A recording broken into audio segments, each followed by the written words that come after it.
Hi, my name is Vishnu. In this series on Foundations of Ayurveda, I'd like to discuss with you many different theories and philosophies within the system of Ayurvedic medicine.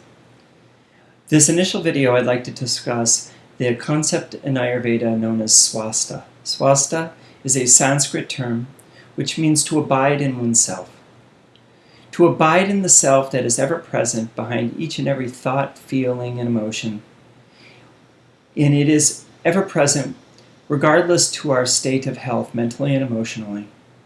Although our physical and our mental and emotional well-being is also very important, both within the yoga and the Ayurvedic system. Because it is when we are happy and well integrated into our lives in a holistic way, it is easier for us to experience deep inner peace. And in life, it is common that we will experience imbalances in various ways. And we are all mortal beings and eventually have to experience the aging process and the wearing down of the physical body. So this concept of Swastha, I think, really touches to the heart of Ayurvedic healing, regardless of the circumstances and present state of health or disease. It's something that we can touch into again and again, always, every day, and as moment to moment as we can. It's a process and a practice that helps us to become more and more at peace with what is happening in this life and in the world around us. It doesn't mean that we don't have choices and that those choices don't have ramifications or effects in our lives in positive and negative ways. It means that regardless of our efforts, we can come back, regardless of the result of our efforts, I should say, we can come back again and again to ourself. And it's that it is that safe port that we can anchor ourselves into and feel a deep peace. That when we cultivate that ability to be able to come back to that, we are not actually cultivating self. Self is ever present, but we are cultivating our ability to return again and again to that, regardless of circumstances and situations. We're developing that ability to stabilize ourselves in that awareness. It's not something that we can just wishfully think and have occur because our tendencies are to move outward, to follow thoughts into stories and endless novels that we create within our minds. But we can learn, we can practice. And this practice in Ayurveda is to come back again and again. Rather than revolving in the thought waves of our mind, we're coming back again and again to ourself. Behind all of that, into the silence, which is ever present in our own hearts, regardless to the noise of thoughts, regardless to the clamor of the external world, and our thoughts, worries, and concerns about our own healing process, which can generate a lot of anxiety and fear, restlessness, and insecurity.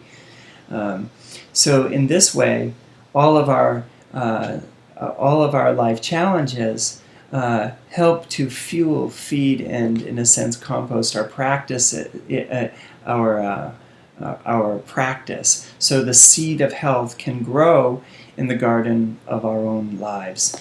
It helps us to develop healthier relationship with ourselves as well as the relationships of those in our lives.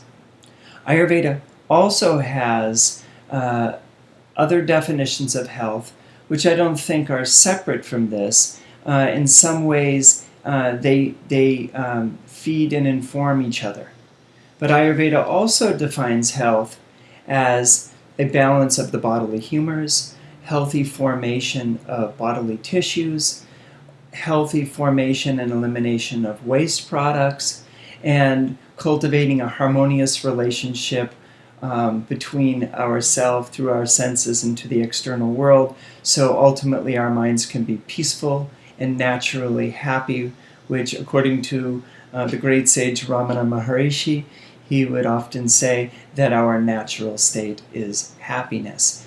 That's why in Ayurveda we say that the body will always seek balance. And the more in balance we live our lives with nature, the more our body will speak to us exactly the way it needs to for us to nudge us, in a sense, back to balance. In Ayurveda, we say that the more the body is in balance, the more that we are in line with the cravings that are appropriate cravings to help to shift ourselves qualitatively to our environment.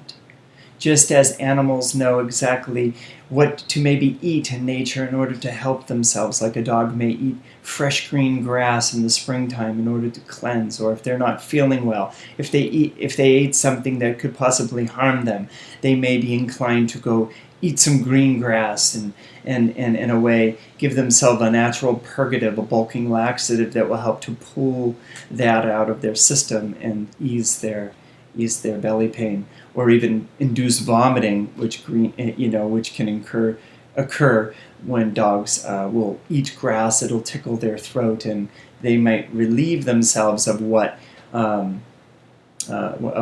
they've taken in that might not agree with their system if it was to pass any further than their stomachs.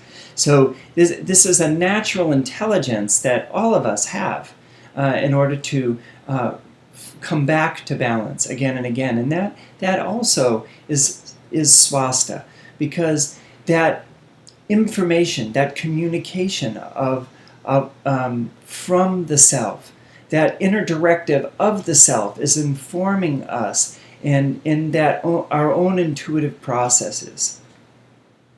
So I hope you continue to follow these videos on Ayurveda, the foundations of Ayurveda. Look forward to sharing with you more. Namaste.